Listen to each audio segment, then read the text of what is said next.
Hello again, Vinyl Community. This is Matt, and today I am going to be talking about 8 tracks, the 8-track cartridge. For those of you who are not familiar with it, um, it's definitely a little bit of an obsolete audio format.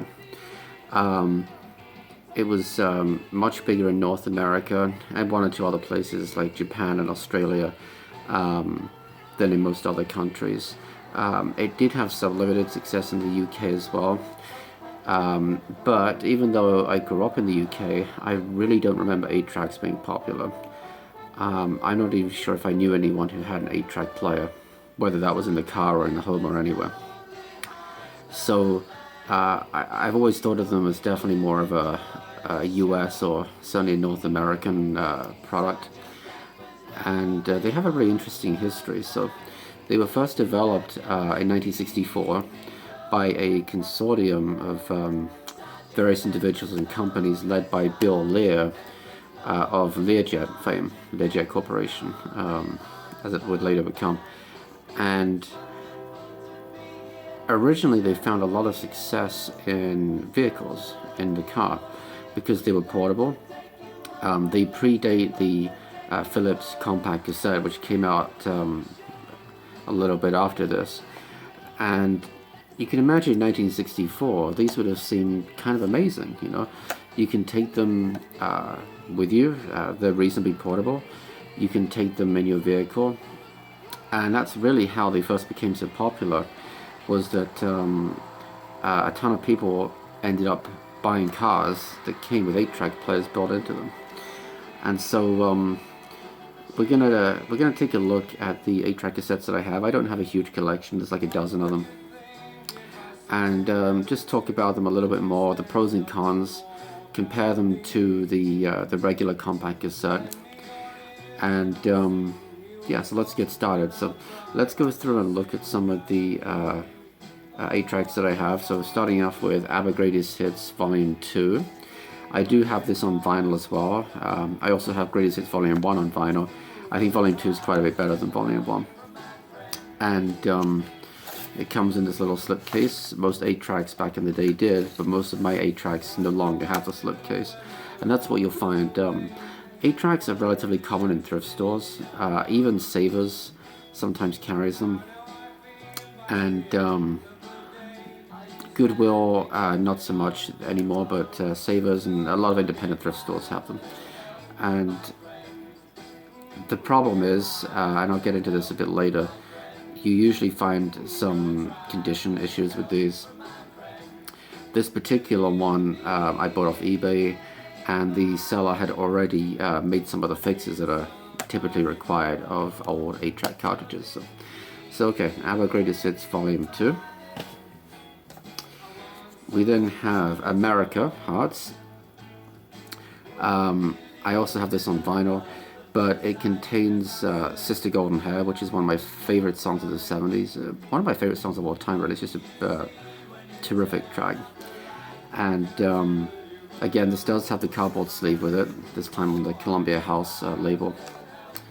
And if you're curious as to what the back of these these cartridges looks like, and again, I'm sort of aiming this more at people who maybe are not so familiar with 8 tracks, and maybe if you're interested in acquiring them. The back's pretty plain on this particular one, as it is on most 8 tracks. We just have a program listing, and you might wonder why it's divided into 4 tracks, and we're going to get into that shortly too. Okay, next up we have Aretha's Greatest Hits, Aretha Franklin. I got this at a thrift store. The label needed re-gluing, so I re-glued it, and well, I guess I missed a little spot at the end here, but now this particular one doesn't have a label on the back. You see it just ends here, but it has the track listings on the front. Next up we have Billy's Bag by Billy Preston, and again this does not have a rear label, it just has the front label containing the track listing.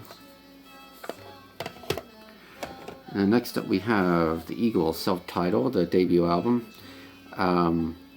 Interestingly, on a pink 8-track, I assume it came like this. I don't think it's been modified. Back label has the full programs on it like that.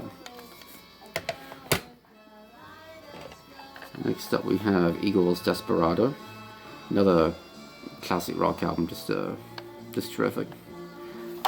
This one, interestingly, doesn't have the label on the back. Interesting just because the previous album did, by the same artist.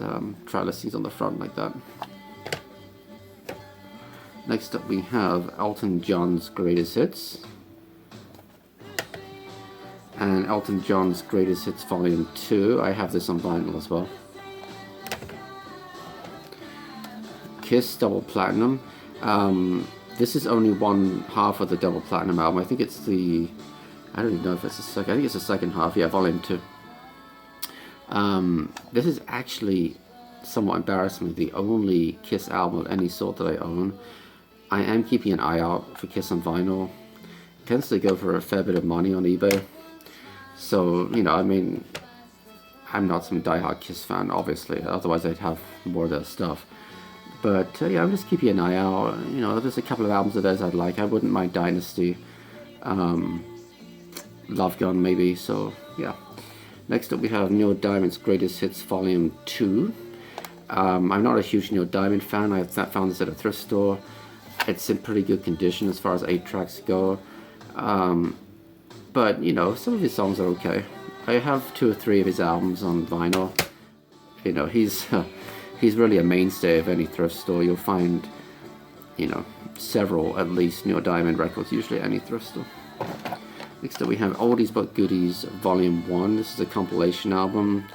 I'm not familiar with most of the artists on here, except for Little Anthony and the Imperials. Geez, that might even be it, to be honest with you. And finally, we have Simon & Garfunkel Bridge Over Troubled Water. I just got this recently on eBay. I wanted a Simon & Garfunkel album on 8-track. I wanted to give it a listen, see what it sounded like, because their stuff on vinyl sounds terrific. Now let's talk about some of the sort of pros and cons of 8-tracks, especially versus the compact cassette, the cassettes that we all know and remember. So if we start with the pros, in theory 8-tracks should sound better than cassettes. The tape moves at double the speed of a compact cassette, so it's 3 3/4 inches per second versus 1 7/8 for cassette. And indeed, to start out with, that was the case when cassettes first came out. The compact cassette, they did sound worse than 8-tracks. So 8-tracks did have a little bit of a head start. Of course, they had a lead. With, you know, just by virtue of coming out sooner in 1964, and the increased tape speed meant more fidelity. So another interesting pro that they have, depending which way you look at it, actually, is the program selection. So we looked at some earlier. Let's just find a couple of 8-tracks to compare. So if we look at the Eagles self-titled album, you'll notice it's divided up into 4 tracks. 4 programs, each containing several tracks. And an 8-track, of course, is continuous, which means there's no rewinding. In fact, you can't rewind an 8-track. It just keeps playing and playing. You can put it in an 8-track player, and it will keep playing forever. It just keeps looping. It's on one spool in the cartridge here.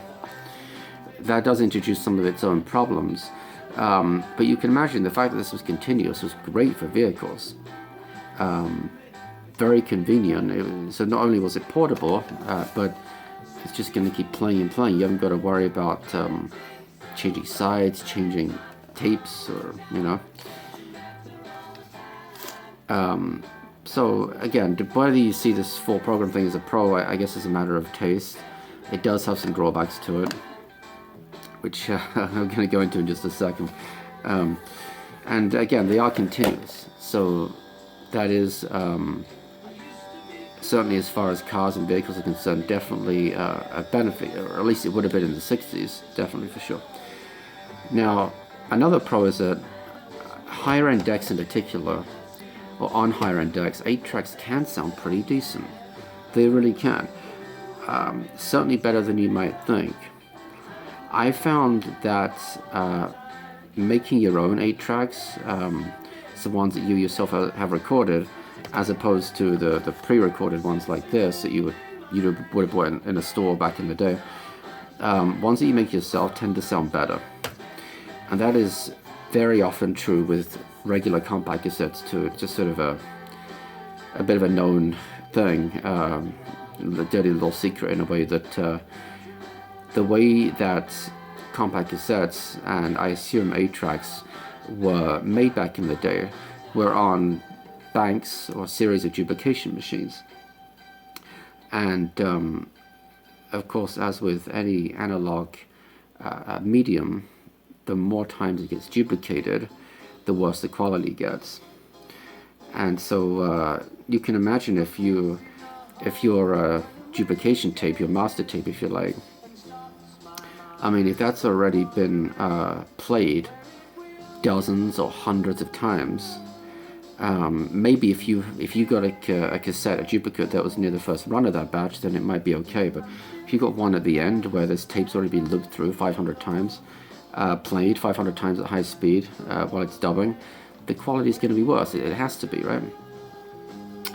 So let's talk about some of the cons. Well, one of the big cons, again, because this is continuous, it introduces a lot of wow and flutter. Wow and flutter essentially are little speed variations, in particular slowdown and tempo. You get them with regular compact cassettes too, but not to the same extent. And that's because the load on a compact cassette is pretty consistent. The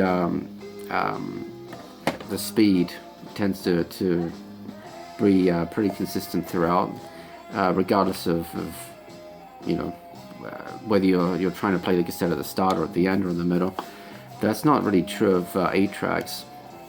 The way that this is being run through introduces a lot of little speed variations that some people are more sensitive to than others. I'm not too sensitive to it, to be honest with you. It can occasionally be noticeable in 8 tracks, but I don't find it to be too intrusive. You can, of course, get wow and flutter on vinyl too, absolutely. Particularly if you have a record that has a warp in it. Every time the stylus goes over the warp, let's say that it's forcing the stylus up, you're going to get little pitch variations and little speed variations that, depending on how bad the warp is, can be quite noticeable. So the wow and flutter and the speed issues are definitely one con. Another issue is the way these cartridges are constructed, aside from again the fact that they're in a continuous loop, which has its own issues. So there is a, you can't really see it too well, but there is a foam or a sponge pad underneath here. And when the 8-track, when you put the 8-track cartridge into an 8-track player, the tape heads press against it. And the idea is that you've got the tape sitting between the tape head and the sponge. These sponges degrade really easily. They are notoriously prone to just falling to pieces. And that's something you're going to find, unfortunately, if you start to get into 8 tracks in any way. And like I said, I'm not really super into them. I have like a dozen here. It's more of a side hobby, I guess. But once you start exploring them, you'll soon find that probably around half of the 8 tracks that you buy in thrift stores or second-hand stores have the issue with the sponge falling to pieces. Another known issue is the pinch roller. 8 tracks come with their own pinch roller built in right here, as opposed to the compact cassette where that's handled inside the tape deck. And some of the pinch rollers, the earlier ones, which are made, I think, out of pure rubber, those are also prone to falling to pieces. I mean, the rubber just kind of gets stripped. If you've ever seen what can happen to belts inside tape decks, on especially old tape decks from like the 60s or 70s or whatever. If the belt's never been replaced, it's almost certainly disintegrated by now, almost guaranteed it. And they just kind of fall apart into this goo, essentially, just like gunk. And that's what can happen with some of these pin controllers. I haven't personally come across that. All of the 8-tracks that I buy in thrift stores, of course, I look at, make sure the pin controller looks okay, the pad looks okay. Speaking of the pad, some of the slightly later 8-tracks, I guess once they realized that these foam things were kind of crappy, they actually have felt pads as opposed to foam. I don't know if you can really see in here like that. That's much more consistent with the way the compact cassettes work. They have the little foam pad that sits in the middle. So another con is how easily these become untangled. Or become tangled, I should say, then you have to untangle them. Of course, anyone who grew up with cassettes has probably had at least one experience of this, where a tape becomes unspooled or unwound inside the tape machine for whatever reason. Maybe you didn't have it tight enough when you first started playing the cassette, it got a little bit loose, and before you know it, you've got half of your cassette wrapped around the innards of the tape deck, and it's a real bitch to deal with. 8-tracks are much more prone to that. Again, I don't really have too much personal experience with that. I have had it happen once, but in that case what happened was, instead of the tape becoming tangled up inside the machine, it actually ended up twisting inside the 8-track. And before I knew it, half of the 8-track tape inside was now the wrong way around, meaning it was playing nothing. You know, the player was playing nothing. It's trying to play the back of this. And I tried to resurrect that tape. I don't even remember what it was now, but unfortunately it was Beyonce. You know what? It was a Johnny Cash album. It was at Folsom, Johnny Cash at Folsom, which luckily I have on vinyl anyway. But I was kind of bummed about that, because that was a pretty good find at a thrift store. Another con are the labels on these. A lot of the labels that you'll find, honestly, again, maybe even half, have started to bubble. Here's an example from that Eagles album. You can kind of make out the bubbling right here. Probably hear it. And here's another example of the Kiss album. Look on the bottom here. See all this bubble? Or the bubbling effect.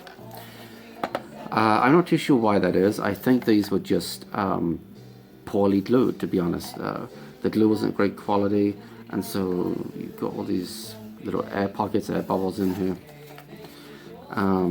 It's not true for every 8-track, like this America album, Hearts. This isn't bad, but even that has just a little bit of bubbling along the label here on the side.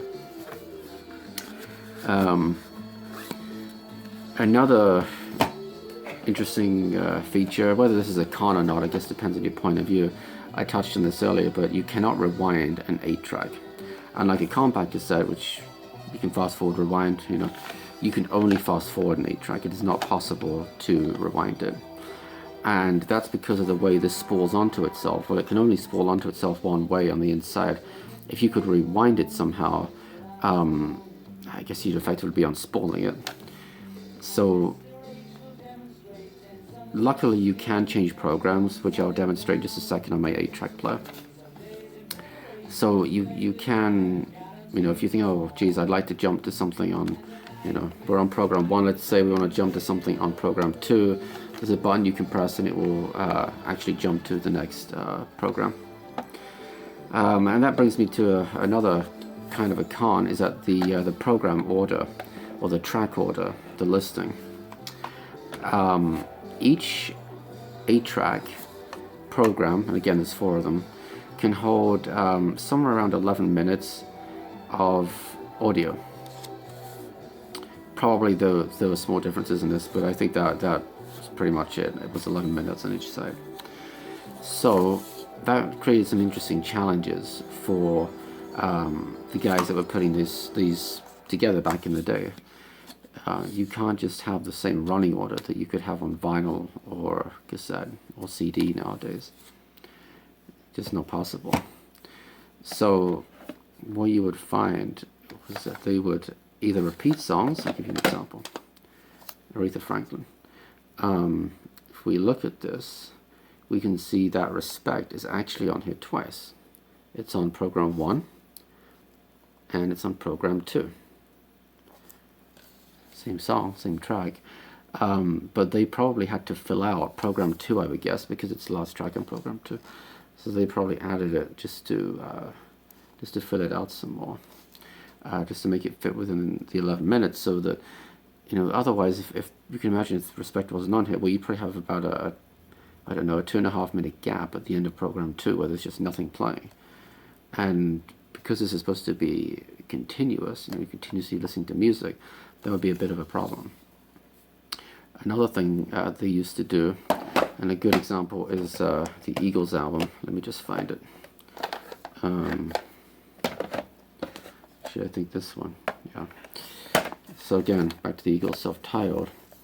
If we look at program 1, the last track is Witchy Woman. But notice that it says part 1. Okay. And then we look at program 2. Notice that it says Witchy Woman part 2. And in fact, that's not even the only time that happens. There's another track on here, Take the Devil, which closes out program 2, and also part 2 of it is the start of program 3. So what would happen is the track, let's see, Witchy Woman, as it got towards the end of program 1, as our 11 minutes was running down, it would literally fade out and then fade in again when program 2 started. And so a lot of people actually grew up with songs being like that. They thought that's just how it was. It's just crazy. And again, they'd have to rearrange the order a lot of the times to get the tracks to fit nicely. And sometimes they would have to edit them too. So they wouldn't just fade them out. They would cut it off 20, 30 seconds early if they had to, just fade it out early.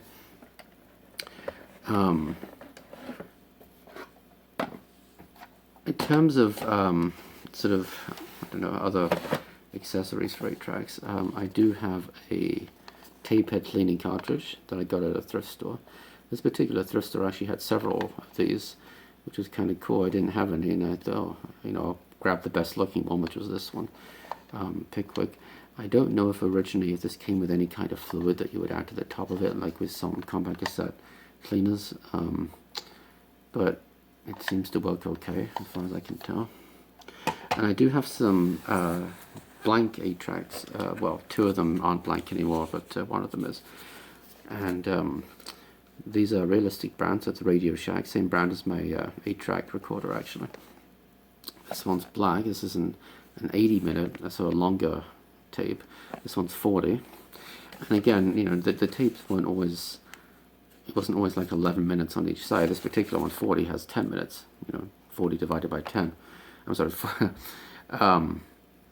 Yeah, 40 divided by 4. I'm sorry, 10 minutes on each side.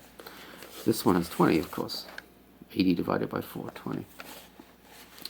And yeah, these are just blank. Or, well, this one had something on it. This is not my writing. Somebody else wrote this. I bought these online. And you know what? It actually sounds really good. When you record onto these, it sounds way better than the pre-recorded stuff. And as I mentioned earlier, that's pretty common with the compact cassette too. And this is a Hollywood Pro blank cassette. I think I had 2 of these, and I think the tape unwound in one of them or something. I don't remember. But this is 60 minutes. I don't know if it's any good. Like I said, it's still sealed. Maybe one day I'll take it out. Maybe one day I won't. But it does say that the tape in this is actually manufactured by Scotch 3M, so it should be decent. So I touched on the fact that in theory 8 tracks should sound better than compact cassettes. And early on they did, but what started happening was that the compact cassette had much bigger improvements made to it than the 8-track did, because no matter what you did to the 8-track, there was nothing really to cure the wow and flutter, and the sort of inherent issues that created with the sound quality. Compact cassettes, though, over time they started improving the formula. We had like the ferric oxide, and then later on we had chrome. Then after that we had metal tapes. And the more the formula improved, the bigger the gap got between compact cassettes and 8-tracks. And we were really left with a situation where the 8-track died out because it couldn't compete anymore with the compact cassette. The compact cassette was smaller and more portable. It was more reliable. It had less wound flutter. And it ended up sounding better because of the different formulas. And then of course they came out with the Dolby noise, Dolby noise reduction. Then later on Dolby C, Dolby S, and so on. And even though Dolby B was available for 8-tracks, and in fact my 8-track recorder does have it, it was pretty rare. Not that many 8-track players or recorders had it. And certainly 8-track players that you've got in cars wouldn't have had Dolby. And so it ended up being a sort of a valiant fight in the beginning for the 8-track. It started off well, but really by the mid-70s, certainly by the mid-70s, if not a little bit before that, it was clear that it was losing the fight against the compact cassette. So should you go out and buy 8-tracks? Well, that's entirely up to you. I think that there is something to be said for them, for nostalgia if you grew up with them, even though I didn't, but I just think it's a cool, interesting piece of technology. It's a lot of technology, like a lot of technology from back in the 60s and 70s, or even before that. Sort of brilliant but flawed. It was great for a while until something better came along. When these came out, this would have seemed like a godsend. If you had a car, of course, reel-to-reel had been around for years before this. Reel tape, but it was cumbersome. You had to thread the reel yourself and get it all set up, and not exactly portable. I mean, you couldn't take it with you in a vehicle. And when these came out, people must have thought they were just amazing. Take a few of these in a car, it keeps playing. You don't have to mess around with rewinding or stopping it or ejecting and turning it over to side B or anything. It just keeps playing. And then over time, the compact cassette came out, and it was just shown to be better with Dolby and the different tape formulas that eventually came out for it. And it wound up winning the race. So let's go take a quick look at the 8-track player, and I'll show you guys how. Okay, so I apologize for the angle, but the 8-track recorder is actually on the bottom of my rack, so it's not the easiest thing to see. But here it is. It's a Realistic TR-802. This would have been a pretty good 8-track recorder back in the day, because it has Dolby noise reduction. It can record, which most home 8-track machines couldn't do. It has a bunch of options here for like repeat, continuous, auto stop each, which is after each program. It also has the twin VU meters, which is kind of cool. It also has a manual soft eject option, which is a little less common. So if we see how it works, if we take our America Hearts album here, and we put it in, see there's no on button or anything, you just put it in and it'll start.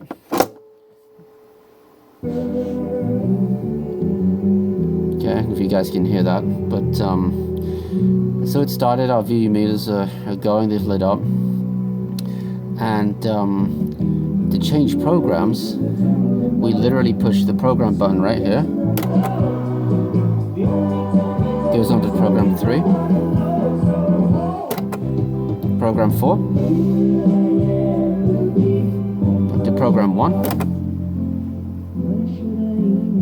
and if we want to go back to what we started, it's program 2. So there we go. And again, we have Dolby if we want. Get a little green light here.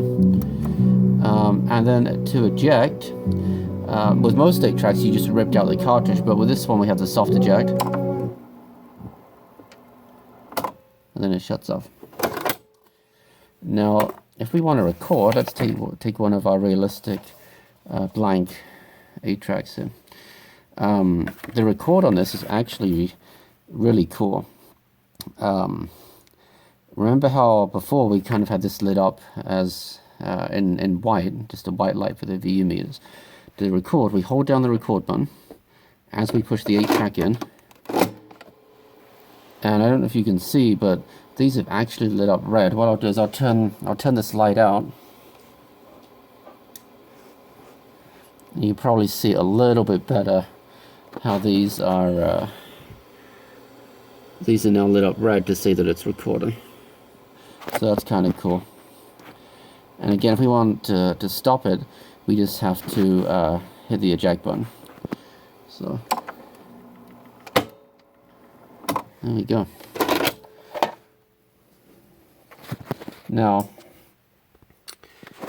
you can imagine that recording on these was a little bit of a hit or miss thing, because you don't want to just start recording in the middle of a program, of course, and it's all got to be timed exactly right. So I have tried making an 8-track before. That other realistic 8-track, the longer one, I did use, and I got to say I was really surprised. It sounded great. I couldn't believe it, because I tried all these pre-recorded ones. I thought, you know, they sound okay, but it's not great. Certainly one as good as a compact cassette. And I thought, well, I'll give the blank one a try. I'll try recording on it, and I did that, and you know, recorded a bunch of my favorite songs from vinyl. And I have to say, it was really great. It really was. But it was kind of painstaking and time-consuming, because I had to, the way that I did it was to write down all the tracks that I wanted, potentially, to put on it. And I then wrote down the time for each track, just on a piece of paper. And then I had to arrange them to make them all roughly fit within the 20 minutes that I had for each program. It was the 80 minutes of, again, 80 divided by 4, 20 minutes for each program. And it was really, I got it to fit great. Like, it was really nice, like no more than sort of 30 seconds of no music at the end of each program. Just, you know, in some cases it was only maybe 10 seconds. So it was a really really tight fit, as it were. But again, it was painstaking. It was time consuming to go through and figure out the runtime for every track. And you know, but it was fun. It was kind of fun to see how it would have been done back in the day. Again, I didn't grow up with 8-tracks, so they're newer to me. I mean, I knew of them, knew a little bit about them, but having not grown up with them, it didn't have the same nostalgia factor that vinyl or even cassettes do.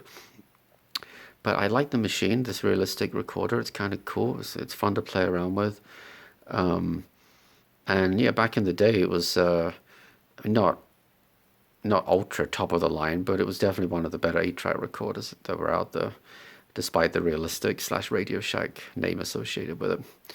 So yeah, that's it, guys. Hope you enjoyed the video. If you'd like to subscribe, if you'd like to leave any messages, please. I always like reading your replies, and maybe you'll be inspired to listen to a few 8-tracks, to look out for them in thrift stores and whatnot. Maybe you won't. They are a lot of hassle. They are. But if you grew up with them, what the heck? It's nostalgic, I'm sure. And under the right conditions, if you have a decent 8-track player and or recorder, if you do record them yourself in particular, they can sound good. They can. It's just that it takes a lot of effort together. All right, thanks, guys. Thanks for watching. Until next time.